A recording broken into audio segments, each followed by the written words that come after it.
Halo, apa kabar? Saya harap kalian selalu baik-baik saja ya. Pada kali ini kita meneruskan materi yang ketiga, yaitu teks ceramah.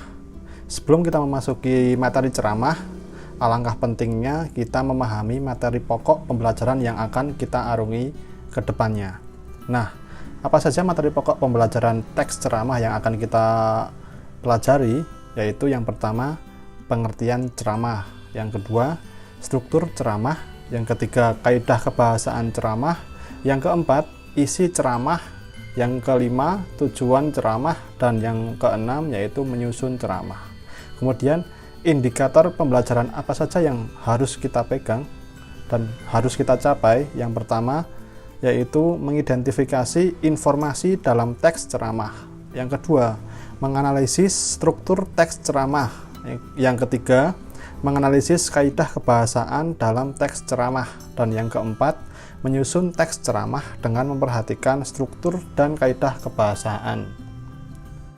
Ya, sebelum lanjut, silahkan kalian persiapkan apapun bekal kalian dalam mencatat pokok-pokok dalam materi ini ya. Silahkan dipersiapkan.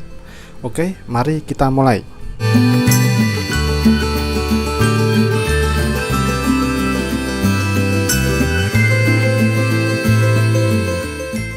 Pengetahuan dapat diperoleh melalui bermacam cara.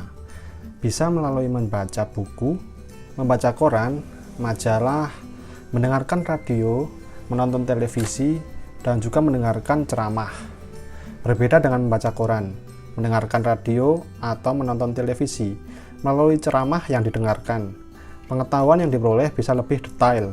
Mengapa demikian? Sebab pendengar berhadapan langsung dengan penceramah sehingga bisa mengajukan pertanyaan jika ada bagian ceramah yang belum dipahami. Oke, kita memasuki indikator pembelajaran yang pertama, yaitu mengidentifikasi informasi dalam teks ceramah. Nah, 1. Pengertian ceramah. Secara etimologi, ceramah berasal dari istilah bahasa Inggris yaitu telling, yang berasal dari kata to tell, yang artinya menyatakan sesuatu kepada orang lain berupa keterangan-keterangan dan uraian-uraian sehingga ia mengerti apa yang disampaikan itu. Nah, dalam kasus besar bahasa Indonesia, ceramah yaitu pidato oleh seseorang di hadapan banyak pendengar mengenai suatu hal. Nah, jadi secara umum ceramah dapat diartikan yaitu kegiatan menyampaikan informasi, nasihat, ataupun ajakan di depan khalayak secara lisan. Nah, adapun pengertian ceramah yang dikemukakan oleh para ahli sebagai berikut. Yang pertama, menurut Winarno Surahmat, ceramah itu adalah informasi yang disampaikan seseorang kepada para penonton secara lisan. Kemudian yang kedua, Mateo, ceramah yaitu informasi yang disampaikan secara lisan kepada masyarakat. Sifatnya menambah wawasan dan ilmu pengetahuan masyarakat. Nah, ceramah adalah penyampaian suatu informasi di depan khalayak umum atau masyarakat. Nah, melalui ceramah ini, penceramah berusaha menyampaikan baik berupa informasi ringan maupun informasi berupa pengetahuan sejelas-jelasnya. Ceramah dilakukan oleh orang yang ahli di bidangnya. Jadi, tidak sama dengan pidato ya, yang bisa disampaikan oleh orang lain. Pidato dapat disampaikan oleh orang lain, sedangkan ceramah harus disampaikan oleh seseorang yang ahli di bidangnya. Pada umumnya, ceramah dilakukan secara dua arah. Ada interaksi antara penceramah dengan audiens. Karena ada interaksi inilah, ceramah harus disampaikan oleh orang yang memang berkompeten di bidangnya masing-masing. Agar ceramah dapat berlangsung dengan sukses, ada beberapa unsur ceramah yang harus dipenuhi, yaitu penceramah, pendengar, dan materi yang disampaikan. Nah, penceramah adalah orang yang melakukan kegiatan ceramah. Untuk menjadi penceramah, seseorang harus memiliki ilmu yang mumpuni terhadap materi yang akan disampaikan. Pakar kesehatan berceramah tentang dunia kesehatan. Pakar teknologi informasi berceramah tentang teknologi informasi. Kemudian pakar pertanian berceramah tentang pertanian dan sebagainya. Itu adalah contohnya seperti itu ya, seseorang yang ahli di bidangnya. Kemudian Pendengar merupakan sekumpulan orang yang hadir untuk mendengarkan ceramah. Dalam hal ini, pendengar bisa siapa saja dan tidak terbatas status sosial, umur, jenis kelamin, latar belakang, dan lain sebagainya. Meskipun tidak terbatas status sosial dan umur, banyak ceramah yang dilakukan sesuai dengan karakteristik pendengar. Misalnya, ceramah tentang bahaya merokok. Nah, ceramah ini disampaikan di hadapan masyarakat yang punya kecenderungan merokok atau yang memang sudah menjadi perokok berat. Kemudian yang ketiga yaitu materi. Nah, materi dalam ceramah bermacam-macam. Bisa materi keagamaan, kemudian sosial, politik, pendidikan, atau ilmiah. Namun, secara umum, materi ceramah adalah materi yang cukup berat dari segi isi sehingga penceramah harus menyiapkan materi sebaik-baiknya sebelum ceramah disampaikan. Artinya, ceramah tidak bisa disampaikan asal-asalan tanpa persiapan yang matang. Nah, kurang lebih seperti itu. Kemudian kita lanjut ke media ceramah. Media ceramah adalah alat yang digunakan untuk menyampaikan materi kepada pendengar. Nah, ceramah di zaman sekarang ini tidak hanya dilakukan di suatu tempat, tetapi juga bisa melalui berbagai media. Ceramah bisa disampaikan dan disiarkan secara langsung melalui radio, televisi, atau direkam lalu diposting di media sosial. Nah, kemudian dalam memahami isi ceramah yang baik adalah ceramah yang isinya mudah dipahami oleh pendengar. Oleh karena itu, sebelum menyampaikan ceramah, penceramah harus menganalisis pendengar atau khalayak yang akan datang. Hindari kata-kata yang terlalu ilmiah atau kata-kata asing jika pendengarnya didominasi oleh orang awam. Nah, kurang lebih indikator yang pertama, kita mencapai indikator yang pertama yaitu mengidentifikasi unsur-unsur ceramah, kebahasaan, isi informasi berupa permasalahan yang atau aktual disajikan dalam ceramah, seperti itu ya.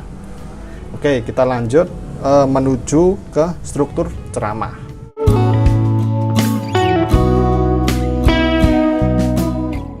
Oke, sekarang kita memasuki indikator pembelajaran yang kedua yaitu menganalisis struktur teks ceramah. Ceramah yaitu uraian oleh seseorang di depan khalayak mengenai suatu hal, pengetahuan, dan lain sebagainya. Ceramah berbeda dengan pidato dan khotbah. Letak perbedaannya terdapat pada isi atau muatan pesan serta waktu. Ceramah bisa kapan saja dilaksanakan, sedangkan pidato dan khotbah hanya di waktu tertentu. Nah, secara umum, pelaku ceramah itu universal, artinya bisa dilakukan oleh siapapun tanpa memandang status sosial. Artinya, siswa pun bisa melakukan ceramah kepada siswa lain asalkan dia mempunyai informasi yang ingin disampaikan. Sementara itu, pidato dan khotbah dilakukan oleh orang-orang tertentu dengan tujuan khusus, misalnya pidato perpisahan sekolah, pidato kenegaraan, dan khotbah agama. Nah, kurang lebih seperti itu. Nah, kemudian dalam teks ceramah memiliki 3 bagian, yaitu pembuka atau tesis, kemudian isi atau rangkaian argumentasi, dan yang ketiga yaitu penutup atau penegasan kembali. Nah, pembuka atau tesis yaitu berisi tentang tesis, kemudian pengenalan isu, kemudian masalah, kemudian pandangan penulis atau penceramah tentang isu yang dikemukakan ya. Nah, kemudian selanjutnya pada bagian isi dikemukakan rangkaian argumen untuk memperkuat isu pada bagian pembuka atau terdiri atas pendapat dan fakta-fakta ya. Nah, pada bagian isi ini perlu dikemukakan fakta-fakta untuk memperkuat argumen ya, fakta tersebut. Kemudian pada bagian penutup yaitu bisa berisi simpulan, kemudian saran, kemudian yang terakhir yaitu imbauan ya. Nah, kurang lebih dalam struktur teks ceramah seperti itu. Sekarang kita lanjut yaitu indikator pembelajaran yang ketiga yaitu menganalisis kaidah kebahasaan dalam teks ceramah. Oke, kaidah kebahasaan ceramah kurang lebih seperti ini ya. Kita memasuki yang pertama yaitu menggunakan kata ganti orang pertama tunggal, aku, saya, dan kata ganti orang kedua jamak. Nah, kata ganti ini diperlukan, yaitu berfungsi sebagai sapaan ya. Nah, memungkinkan menggunakan kata kami jika penceramah mengatasnamakan kelompok. Kemudian kata sapaan hadirin, kalian, bapak-bapak, ibu-ibu, dan saudara-saudara sering digunakan sebagai sapaan kepada banyak orang. Itu kata sapaan dari penceramah ke audiensnya. Nah, kurang lebih kata ganti orang seperti itu ya, dan ini selalu digunakan dalam sebuah pidato atau bagian-bagian dari ceramah lainnya. Kemudian kita memasuki kaidah kebahasaan ceramah yang kedua, yaitu menggunakan kata-kata teknis atau peristilahan berkenaan dengan topik yang menjadi fokus pembahasan ya. Nah, kata-kata teknis itu merupakan suatu kata-kata istilah. Kebanyakan yang keluar itu istilah keilmuan ya, atau istilah kata-kata ilmiah. Sudah pernah saya jelaskan pada bab-bab sebelumnya. Kemudian yang ketiga, menggunakan kata-kata yang menunjukkan hubungan argumentasi, yaitu sebab akibat. Nah, contohnya seperti ini. Jika, kemudian maka, ada, maka. Seperti itu ya. Kemudian sebab, karena, demikian, akibatnya, dan oleh karena itu.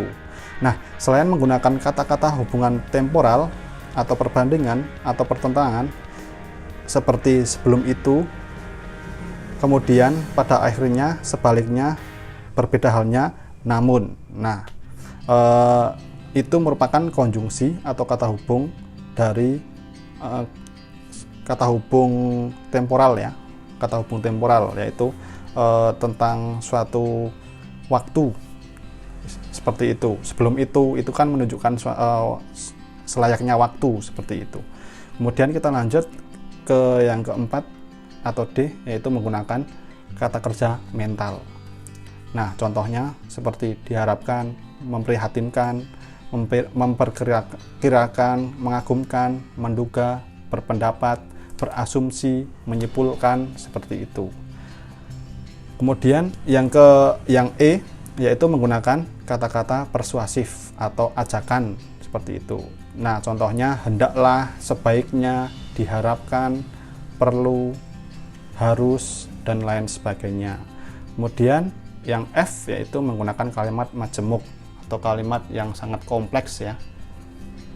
Nah, adapun jenis kalimat majemuk itu sebenarnya terdapat banyak sekali. Namun yang digunakan dalam teks ceramah yaitu ada kurang lebihnya ada 7 ya. Selebihnya silahkan kalian cari referensinya di internet atau buku-buku lainnya, buku-buku bahasa Indonesia. Kemudian, nah ini kalimat majemuk yaitu terdiri dari yang pertama yaitu hubungan akibat. Nah, ditandai dengan konjungsi. Nah, kalimat majemuk ini lebih dominan ke kata hubung ya, kata hubung. Nah, kalimat majemuk itu merupakan kalimat yang terdiri atas 2 klausa atau lebih. Jika kedua klausa memiliki hubungan setara, kalimat tersebut dikatakan sebagai kalimat majemuk setara. Nah, jika kedua klausa memiliki hubungan tidak setara atau tidak sederajat, kalimat tersebut disebut kalimat majemuk bertingkat. Nah, pada kalimat majemuk bertingkat, klausa 1 sebagai induk kalimat dan klausa satunya lagi sebagai anak kalimat. Nah, jadi kebanyakan klausa antar klausa itu dipisahkan oleh kata hubung ya. Nah, kata hubung tersebut dinamakan sebagai kalimat majemuk. Nah, yang pertama ini ya, hubungan akibat. Kemudian kalimat majemuk yang kedua yaitu berhubungan dengan cara, ditandai dengan konjungsi dengan. Kemudian berhubungan dengan sangkalan, ditandai dengan konjungsi seolah-olah, seakan-akan, seperti itu. Kemudian yang keempat berhubungan dengan kenyataan, ditandai konjungsi padahal, sedangkan. Kemudian yang kelima yaitu berhubungan dengan hasil. Nah, ditandai dengan makanya. Nah, ini ada kaitannya dengan sebab akibat. Kemudian yang keenam yaitu berhubungan dengan penjelasan, yaitu konjungsi bahwa, yaitu jadi menjelaskan sesuatu dari klausa sebelumnya. Kemudian yang ketujuh, hubungan atributif. Nah, atributif itu saling berhubungan, ditandai dengan konjungsi yang, seperti itu. Nah, kurang lebih kaidah kebahasaan dalam teks ceramah seperti itu. Kita sudah memasuki 3 indikator pencapaian dalam pembelajaran kali ini, yaitu yang pertama mengidentifikasi informasi dalam teks ceramah, menganalisis struktur teks ceramah, yang ketiga menganalisis kaidah kebahasaan dalam teks ceramah. Kemudian untuk menyusun teks ceramah saya jelaskan pada video selanjutnya. Oke, untuk pembelajaran kali ini saya cukup sampai di sini. Jika kalian ada pertanyaan ataupun kurang jelas, silahkan boleh diulang kembali videonya, diputar kembali, atau saya membuka kolom diskusi pada psikologi, ataupun saya juga menerima jika ada pertanyaan, silahkan hubungi saya, terserah via WhatsApp atau media sosial lainnya. Oke, sekian, terima kasih, semoga bermanfaat.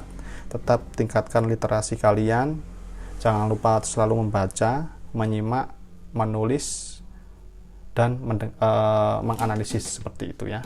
Oke, terima kasih, selamat apapun.